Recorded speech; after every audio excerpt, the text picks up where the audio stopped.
Good afternoon and welcome to my channel. Yesterday I showed you this plant.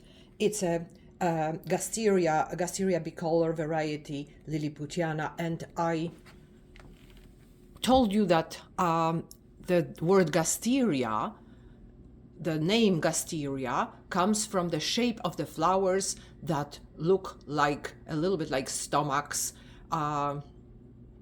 Gastrointestinal, for example, problem is a problem with stomach and intestines. So gastric. It's a word that is related to a stomach. So Gasteria is a plant with stomach-shaped flowers. And today I would like to show you a plant that is very similar to Gasteria. It is Haworthia. I will put the Gasteria away so we have more room for the Haworthia. So Haworthia is a plant that is very similar to Gasteria. It's a genus that is very similar to genus Gasteria, to the point that when the plants are not flowering, it is easy to confuse them. However, Haworthia's flowers are different. Haworthia, this is a flower of, you see? This is how Haworthia's flowers look like. Haworthias and Gasterias belong to the same family, Asphodelaceae, and they come from South Africa. If you have a succulent that is not a cactus, chances are it's from Africa, and this is exactly where they come from. This is Haworthia, I think Haworthia cooperi, but I'm not sure.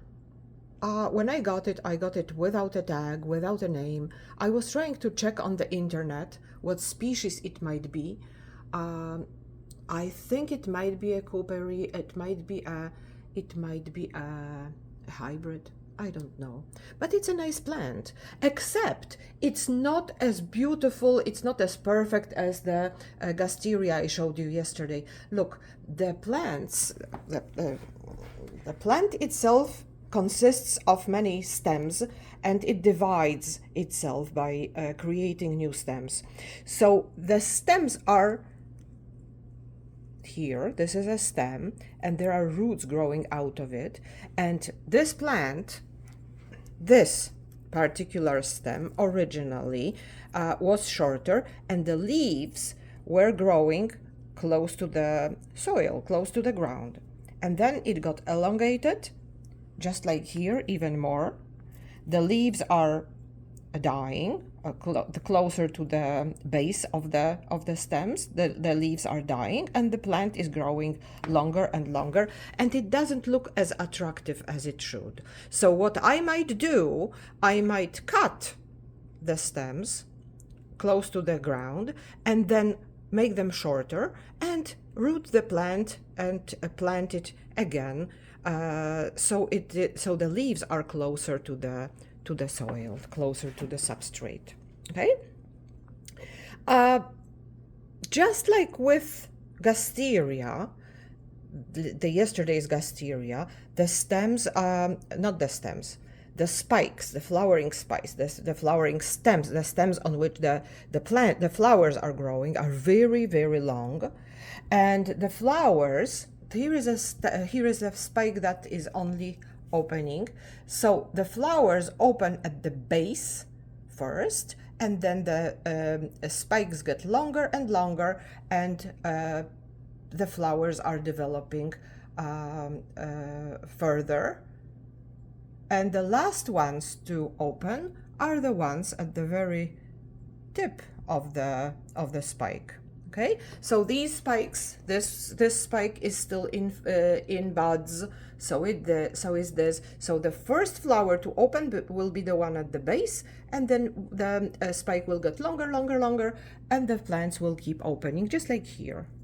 You see, this flower is almost gone already, and these flowers are opening, and there are some buds at the tip of the spike as well. Okay, someone yesterday, when I showed you the Gasteria, someone who saw my video commented on it and said that it might be a good idea to remove the spikes, not to let the plant grow, not to let the plant grow flowers and develop flowers, because when the flowers are producing seeds, it takes away the energy from the plant itself. So the plant, when it is allowed to reproduce through seeds, will not reproduce through creating new stems, new offsets. And that's true. However, I somehow like the flowers. I might remove them, but eventually. But I somehow like when the plant is allowed to grow the way it is growing in the wild. So, but maybe it will be a good idea to remove the stems eventually. So, because this plant is certainly weak and it needs to be somehow put back in a shape, in a state when it looks nice. Same thing actually with tulips. When tulips bloom, it's important to remove the seed pod once the tulip is lost its petals, because that way it will promote the growth of the bulb and not of the seeds. Okay, so it's the same idea, same concept. I treat this plant quite very much like the Gasteria I showed you yesterday.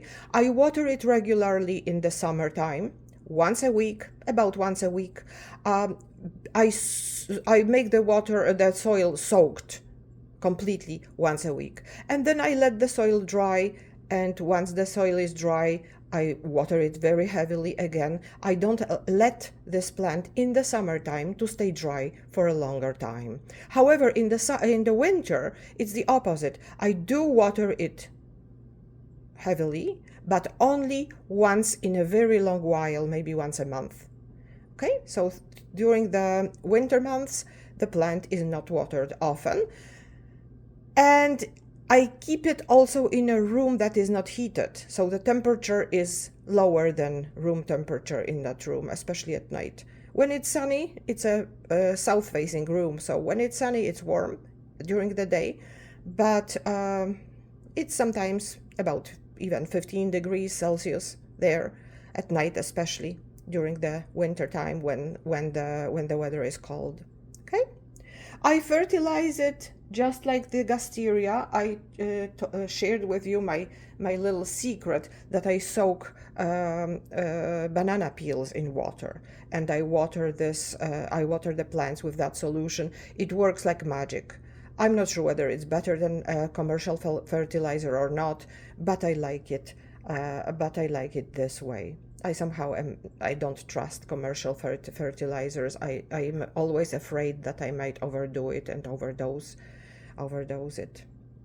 Okay, so this is basically it. This is my Haworthia cooperi, or maybe something different. I think it's cooperi, but I'm not sure.